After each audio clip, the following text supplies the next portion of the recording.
You're listening to the Sticks in the Six podcast. Here are your co-hosts, Andrew Forbes, Peter Barricchini, and Alex Hobson.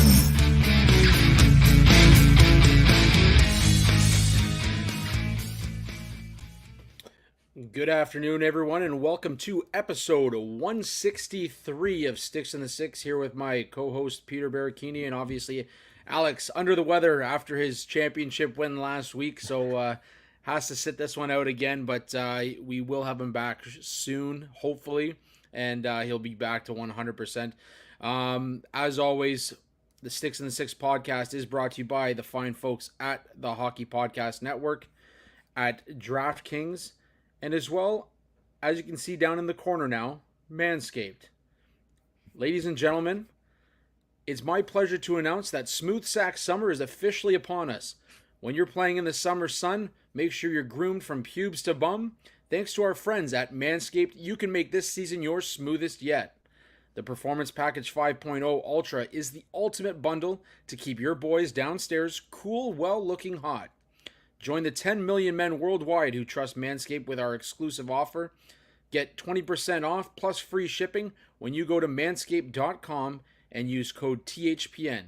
Summertime and the trimming is easy. Tired of that aftershave rash that you get on those good old boys? The Manscaped Performance Package 5.0 Ultra has everything you need to prepare your summer bod.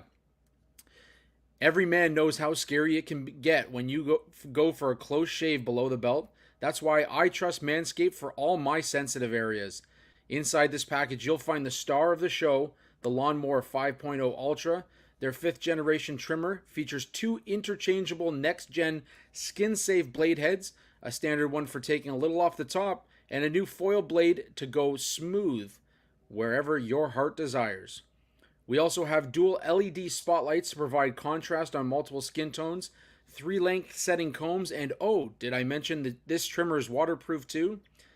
Beach, lake, or shower, this razor will devour even the strongest pubes. Now that you have the perfect haircut, use Manscaped's liquid formulations to keep that freshness even at the hottest summer barbecues. The Crop Soother Aftershave Lotion and Crop Preserver Anti-Chafe Ball Deodorant, once they touch your sack, you'll never go back. Manscaped even threw in 2 free gifts to their Performance Package 5.0, the Manscaped Boxers, and the Shed Travel Bag. More wet products? Say no more. Manscaped's new Buff Bundle is all you need to keep the summer heat at breeze. This bundle includes their signature silicone scrubber plus body wash. Ditch your nasty loofah and grab a taste of freshness. Get 20% off plus free shipping with code THPN at manscaped.com. That's 20% off plus free shipping with the code THPN at manscaped.com. It's Smooth Sack Summer, boys. Get on board or get left behind. Well, Peter, again, we're kind of in those dog days of Leaf summer. Yep. We've got the draft coming up in Vegas. We've got we talked last week about the combine, and it's rumor season. Mm-hmm. Rumor season, trade season. Forget the Stanley Cup final, which seems to be taking a backseat to some of the moves. That's right, not important at all. It's not like the Edmonton Oilers are making a comeback here, but obviously we'll get into the Leafs in just a moment here. Speaking of those crazy Oilers, now down 3-2 in the series. Game 6 is tonight in Edmonton. I got a guy at work that says there's no way they hand the cup to Florida in Edmonton. What are your thoughts, buddy? Ooh, yeah. I mean, it's like, what do we pay attention to right now? Because we already have like 3 trades already, and we're not even done the Stanley Cup final. And I think this is an indictment on the NHL, because the scheduling is just absolutely terrible at this point. Because now you got to worry about finishing off the Stanley Cup, possible parade for the team, draft, free agency, awards, all back to back right now. It's absolutely insane how this is going about right now. But I think it's all advantage Edmonton right now. I think they're riding high. I think this is the most adversity the Florida Panthers has faced, not just all season, but all playoffs. They've had a smooth ride going in. Edmonton has at least had their ups and downs, and they've battled and clawed their way back every single chance that they had. And I've always said, like, I said it was going to go 7 games. We all thought it was probably going to be a series sweep when it was 3-0, but Edmonton is making it interesting. I mean, McDavid had back-to-back 4-point games. I mean, this is literally him. This is his moment, carrying the team on his back towards that chip. And if they win tonight, this is all the pressure in the world is now on Florida, and the momentum has changed because now it's advantage Edmonton. And he's the main reason why they're going after it and why they're making that comeback. And even Stuart Skinner's looked great too. I think everyone has like kind of stepped it up. The depth that was gone quiet is now making its mark. And McDavid is just going full on, like, demon mode right now because he's cooking. He's cooking. You don't want to let him get by. And now with the home crowd cheering them on, I think Edmonton has a lot to say, and I think they're not going to go down quietly. Yeah, I mean, you kind of mentioned him. McDavid's turned it on, 8 points in the last 2 games, breaks Gretzky's record for most points in a 2-game span in the Stanley Cup final. On top of that, Draisaitl's been invisible, so you get a little bit of production out of him, and all of a sudden the Oilers are looking good. I will say on the air, because we do have DraftKings as a partner, I did lay a bet on Florida to take the win tonight. Florida's going into Game 6 as the underdog, paying 2-1. Yeah.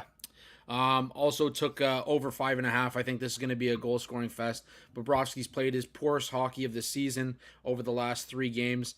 So it'll be interesting. It's going to be an interesting game. It's going to be an interesting game. Like I said to the guy at work, it's not about where they hand the Stanley Cup. They, like, at the end of the day, if Florida wants to win it, Florida's going to win it. The party's going to be on the jet when they're flying back to South Florida and getting ready for their big party. There's going to be Florida fans, Panther fans at the airport when they land. That's where the party is. So it doesn't matter where the cup is handed out. It's gonna be a wild one regardless. I think this is gonna be a high scoring affair. Stuart Skinner hasn't played his best hockey these playoffs, and certainly McDavid's. I mean, if he can put together another 4-point night, there's the over right there. So it's gonna be a fun game to watch. I do think Florida takes it. How often this season have they lost 3 in a row? Yeah. You said they faced adversity. I think that team is strong. They've been to the Cup final last year, so they kind of know what to expect, and I think that's going to play in their favor. I do think, though, if Florida does in fact lose Game 6, I think Edmonton wins the Cup, and I'll put that out there right now. I was about to say, no matter what happens, too, do you think Edmonton is still would be the Conn Smythe favorite? I think you have to consider McDavid.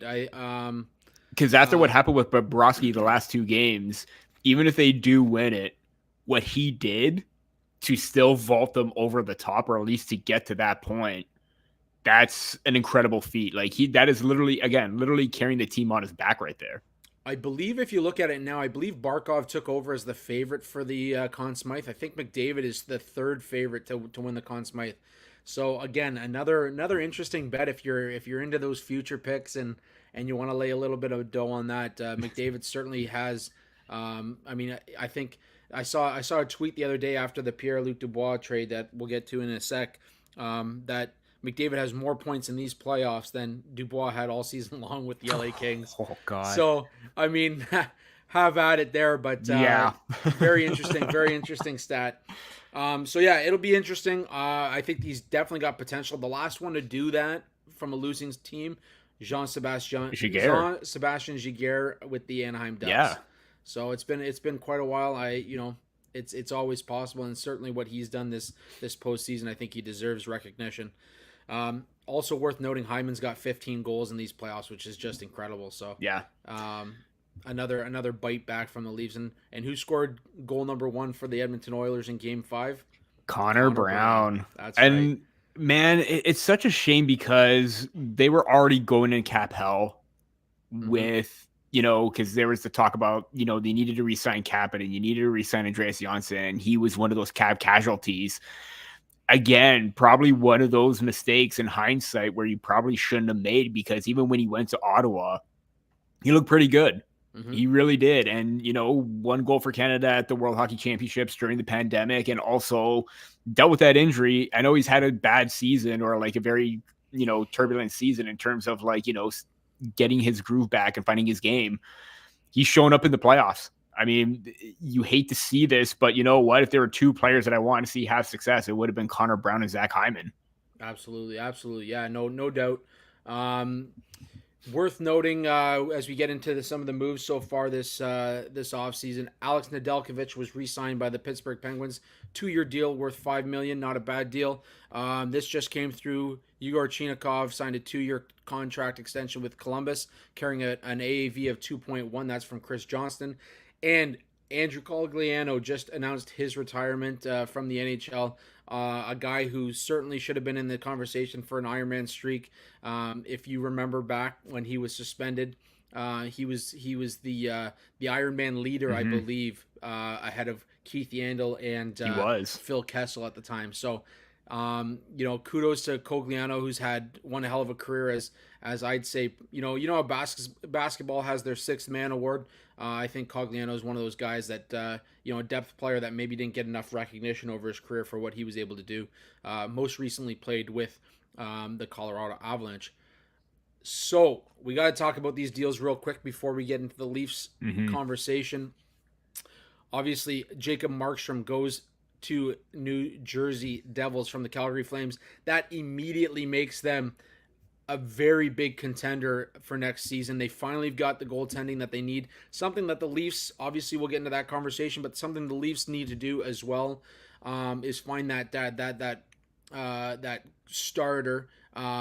So for Markstrom, he leaves a heavy market in Calgary, somewhere where he's got a lot of attention on. Goes to New Jersey, where still a lot of attention, but maybe a little less. Right away, got a call from Marty Brodeur and about what it's like to play in New Jersey. And like I said, right away, this team becomes a contender. Kevin Ball and I believe the 2025 first round pick. Lottery protected. Yeah, lottery protected, going the other way. So your thoughts on that deal, Peter? I mean, huge win for the New Jersey Devils. I mean, again, this deal probably could have happened in March or before the deadline. It just didn't quite work out. I think this was more of an offseason thing, and lo and behold, it happens during not necessarily the offseason, but the beginning part of it. And I think it's a fantastic move. And I think, Sheldon Keefe, who, was recently named head coach, finally gets a goaltender on a deep team. Like, you look up from top to bottom, forward and defense, they got a lot of solid pieces there to work with. They just needed that goaltender. And now that they have it, they are now legit a complete team in all three positions, where you got the starter, you got the defense and the mobility on the back end, you got the forwards and the skill and Jack Hughes, Nico Hischier, all those guys, they're going to be doing their part. And I think right now, we talked about how Keefe really didn't have a number one goaltender. Frederik Andersen was kind of on a decline. Jack Campbell, the battle between Peter Mrazek and everything like that. Joseph Wall's coming in. Then you had Matt Murray, Ilya Samsonov. You didn't have one solidified number one starter. Now that he has that on a different team, look out, because the Devils are going to do a lot of damage. And I think giving up that first round pick next year, I think it's absolutely smart, because whether you look at it or not, it's going to be outside the playoff picture. They're not going to be a lottery team again. So they could afford to part ways with that. And even if it is lottery protected, I doubt it.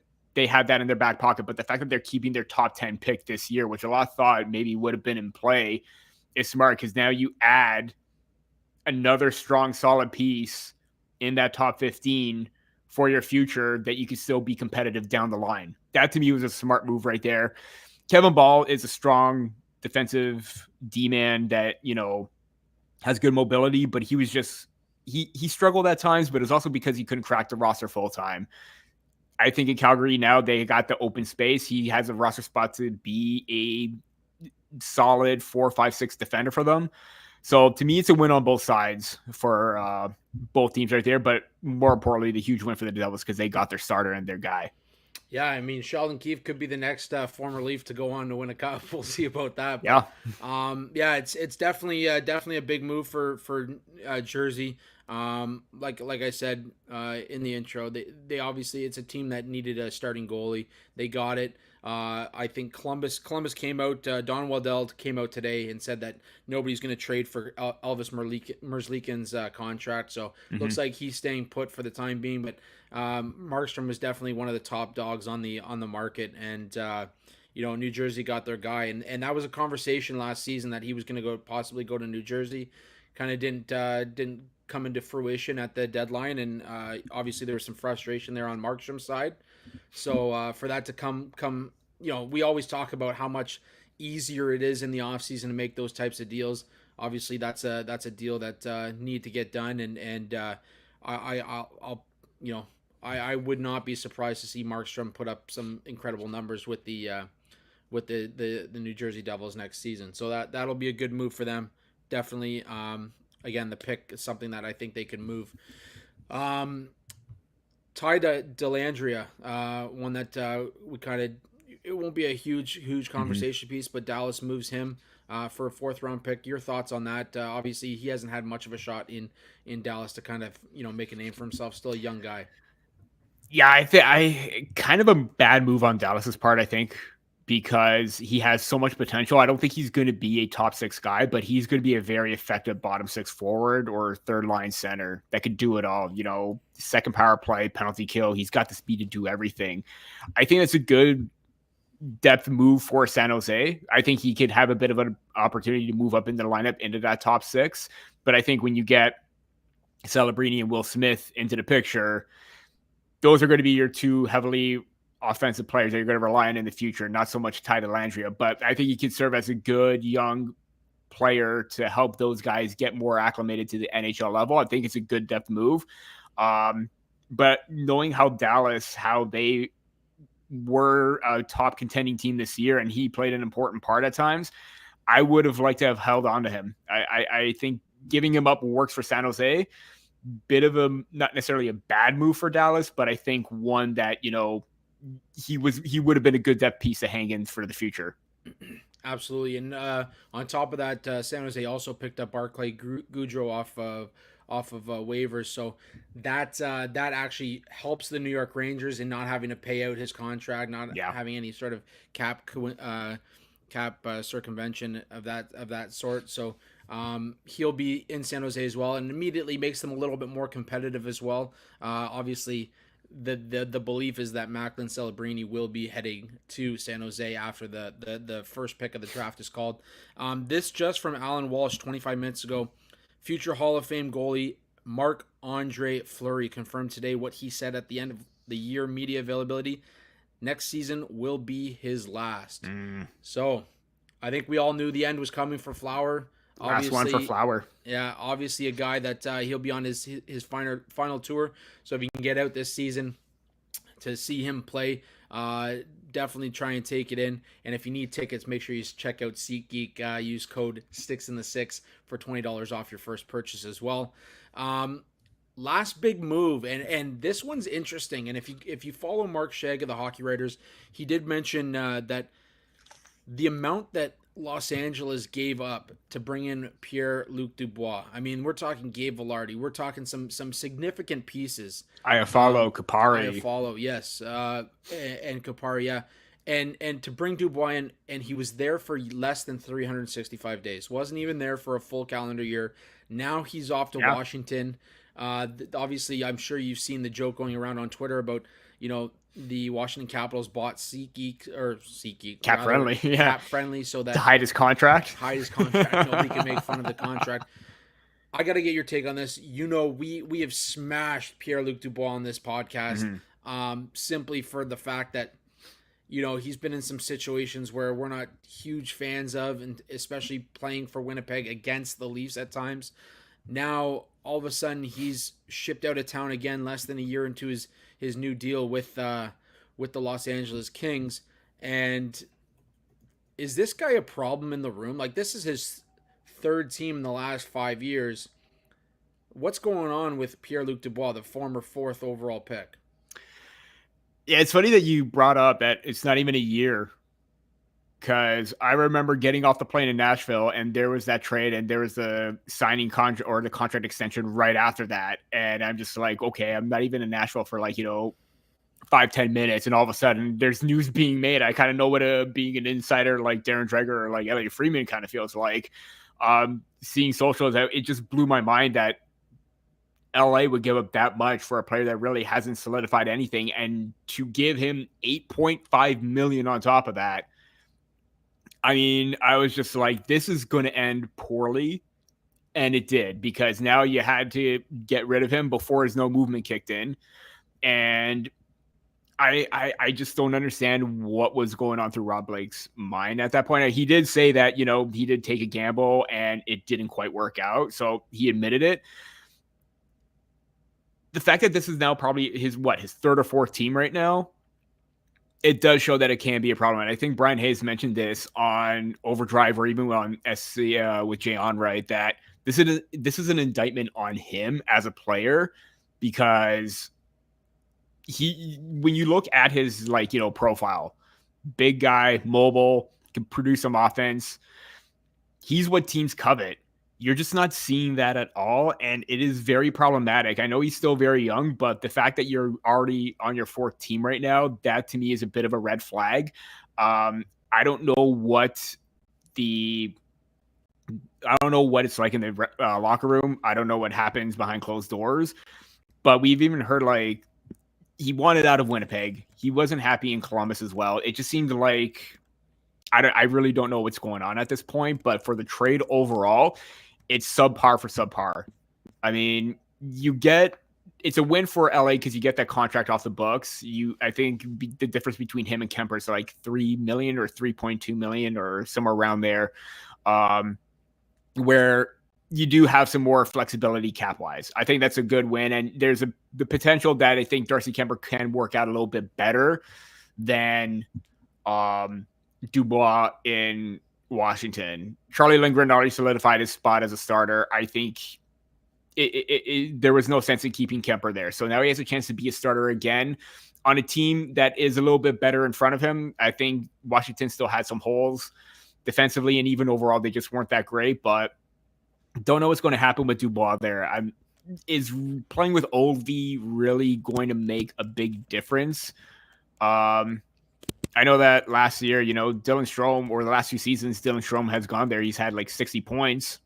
Good. If he could get up to that point, great. But it's still a bad contract overall, considering what he's done in the past. And if he's still going to be a 40, 50 point guy, that's still going to be a bad deal. And not only that, you would have him and Tom Wilson basically making money that they really shouldn't.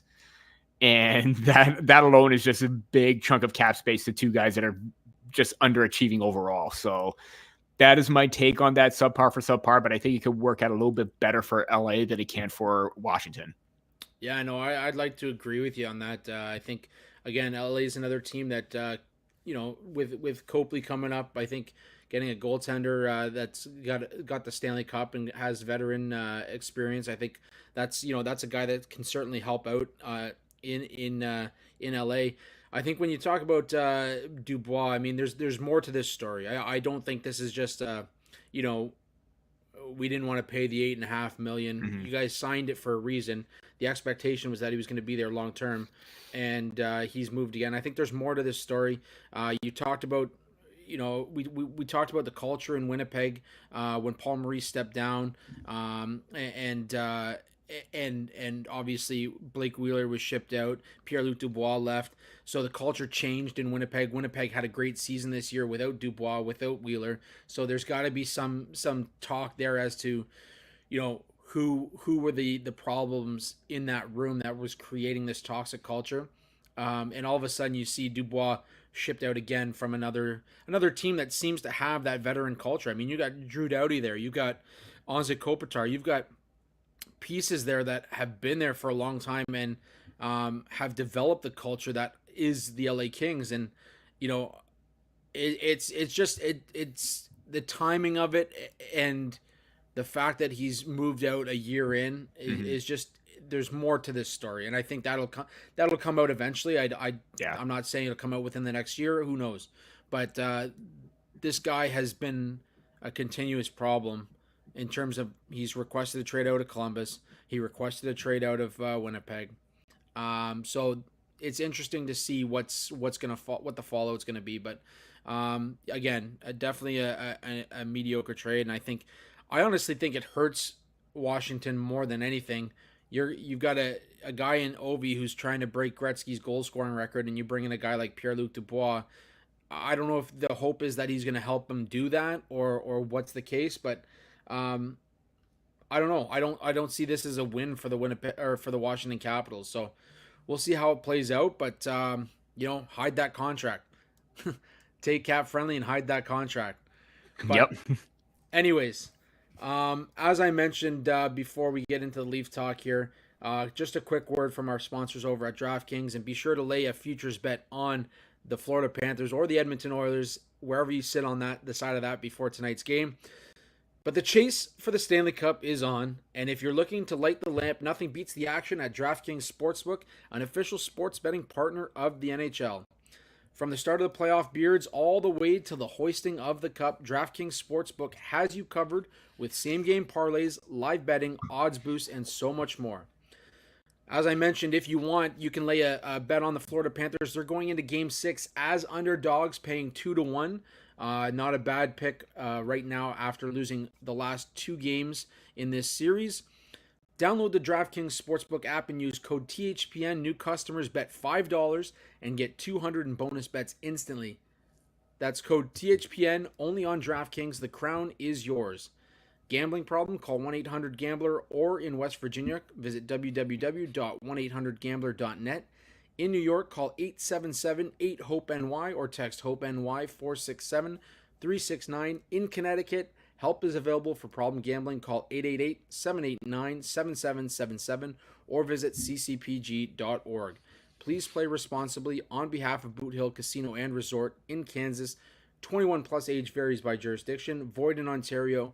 Bonus bets expire 168 hours after issuance. See dkng.co/ice for eligibility and deposit restrictions. Terms and responsible gaming resources. Copyright NHL 2024. All rights reserved. Just a couple of quick notes before we get into the main discussion points surrounding our Maple Leafs. Word from Kevin McGran is that Mark Giordano plans to play next season. We saw a little bit of a decline in his game this year, so that'll be an interesting one to watch. I'm sure the Leafs will pack up their blue line to make sure that they are solidified if anything were to happen. Jake McCabe switched his agency. He's due for, or he can negotiate an extension as of July 1st. His new agency also represents Bobby McMahon, so that's an interesting one. I don't know if there's any tie-in there, but certainly something to consider. Definitely interesting. Rumors from Friedman and the Merrick Show are that Laurent Brosseau and Anthony Stolarz are 2 targets for the Maple Leafs. Obviously, goaltending is going to be a conversation here with the Leafs. It looks like from what the word is that they're stepping away from Ilya Samsonov, and that he's looking for a long-term deal. So that's something that obviously it'll be interesting to watch as this progresses in the offseason as well. But on that note, what's your thoughts on the Maple Leafs and goaltending, seeing that Joseph Woll seems to be their starter? Today on another podcast, Linus Ullmark did mention how Joseph Woll seems to be a goaltender that has a lot of potential. With Markstrom now off the board, where do the Leafs go from here? It's funny. I think you probably would have assumed that maybe Ullmark would have been the next target, but I think he's also had the Maple Leafs on his no-trade list. So that's, don't even think about asking for Linus Ullmark because it's not going to happen. You mentioned 2 quality names in Brosseau and Stolarz that could be solid backups. I would think that Stolarz probably makes the most sense. Given how he is on, the last 2 seasons, he's been a fixture on as, the number 2 behind Sergei Bobrovsky. And if he's able to solidify himself as that backup and maybe alleviate some of that pressure, get a few more games in, believe he started in 24, played in 27. If he could hit that 35 mark to alleviate some of that pressure off a young Joseph Woll, who has shown some injuries, I think that can be effective. But if you're going for a starter, yeah, you're going to have to maybe pay up a little bit more because the market is starting to get very, very thin, especially with Markstrom off of it as well. I know a few weeks back when I wrote a trade piece about Mitch Marner, you get Shea Theodore and possibly Logan Thompson as that guy that you can have as, let's say Joseph Woll doesn't have a good stretch of games. Logan Thompson has kind of proved himself that he can step in and be a factor in the crease when the team needs him to. So I think that it's interesting how you're going to go with this. Are you going to get that capable backup to help lead and guide Woll, or are you going to have that 1A, 1B again, which really quite hasn't worked out in the past 2 seasons when you had Murray and Samsonov and Woll, because it seems like it's either one or the other. You're not going to get that balance from both goaltenders. If you get that balance of 1A, 1B, and you could rely on no matter who you put in the net, that's great. You didn't get that since the last 2 seasons. So if you're able to do that and you could get that 1A, 1B or that solid tandem with Woll and Stolarz and you give him a little bit more of a workload, great. Otherwise, you're going to have to look to the market where you can get, possibly UC Saros. He's been a name that's been rumored from Nashville. Again, I'm so high on Thompson. If there's another goalie out there, so be it. But if you're looking at one of those guys as a cheap option, that may be the best fit considering that Markstrom is off the table now. Yeah, I mean, I think it all comes down to what we're going to talk about next in Mitch Marner. And if you move him, there's obviously going to be a goaltender probably involved in that trade as well. Yeah. Vegas has been out in that speculation for some time. Logan Thompson, obviously a target that the Leafs would have if they were to move Mitch Marner. That said, I mean, I'm not set on Joseph Woll being your full-time starter. I think you do need a 1A, 1B.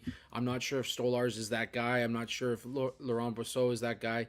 I think, you got to look at what the other options are out there. I know they talked about, there was rumors about Nashville and UC Saros, and does he come in?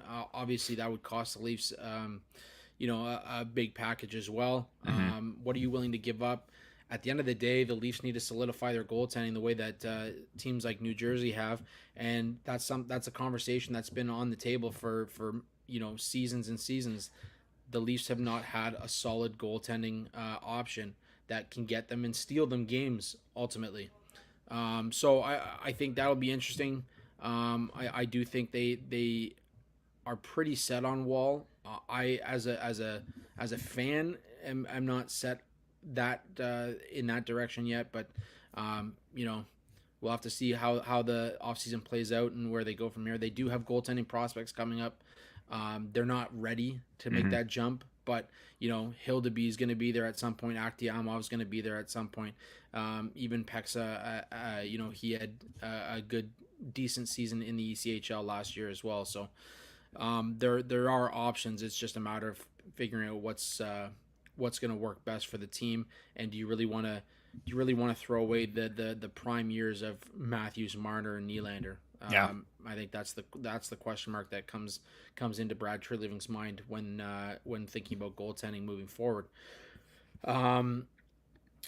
We got to talk about the conflicting reports about Mitch Marner. There's some reports out there saying that teams can talk with him. Obviously. There's also reports that Treliving would rather extend Marner than trade him. I think I shared my side on this a couple weeks ago where I said, I'm not ready to make an emotional decision and move Marner. At the same time, you have to listen. You have to hear out what teams are offering and see what's available on the trade market. What are your thoughts on the conflicting reports? Do we see Marner start the year in Toronto? I'm going to go with yes. Yeah, and I was scrolling through my feed and TLN Doc, DC, it was 2 things. One from fourth period, it was 2 graphics that, Leafs will entertain trade calls, but then Paul Bissonnette on Spit and Chicklets said that, they're negotiating a new contract. And it's like, you don't know who to believe at this point. Because it seems like the only one who knows is just Mitch Marner, because he holds all the cards. He holds all the power. He holds that no movement clause is going to be the difference maker throughout this whole entire thing.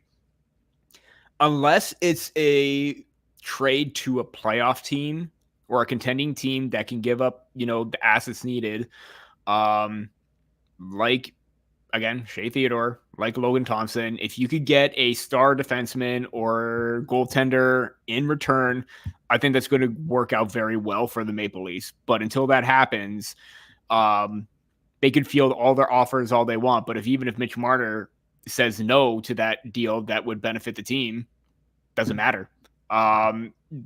It does seem like most likely he would be back next season, but it's the wrong move because of that no move clause, because of the contract situation. I just feel that, when it comes crunch time, when it comes players to step it up, we've seen Matthews do it. We've seen Nylander. We've even seen Morgan Riley do it at certain points. We haven't really, even in the playoffs, so John Tavares maybe didn't have a lot of points, but he was very effective away from the puck and shutting things down. You didn't quite see that with Marner. You saw the flybys. You saw him backing away from the physical play. And it's like, it's two contrasting Marners, because we saw him play very well where he is not necessarily tenacious and being physical, but he's winning battles. He's getting into lanes, blocking shots. You're not seeing that quite right now. And if Berube can try and get through to him, turn things around, maybe it's a different story. I know we've already talked about this, that you shouldn't rely on your head coach or a new voice to do that when you've been in the league long enough that you should know what it takes to win. It's very interesting to see how, again, we really don't know how this is going to play out. I'd be shocked if there is a trade. And if it is, it's got to be something that blows the team out of the water, or at least gets him the pieces needed. But until then, he's still a lock for next season, no matter how you look at it.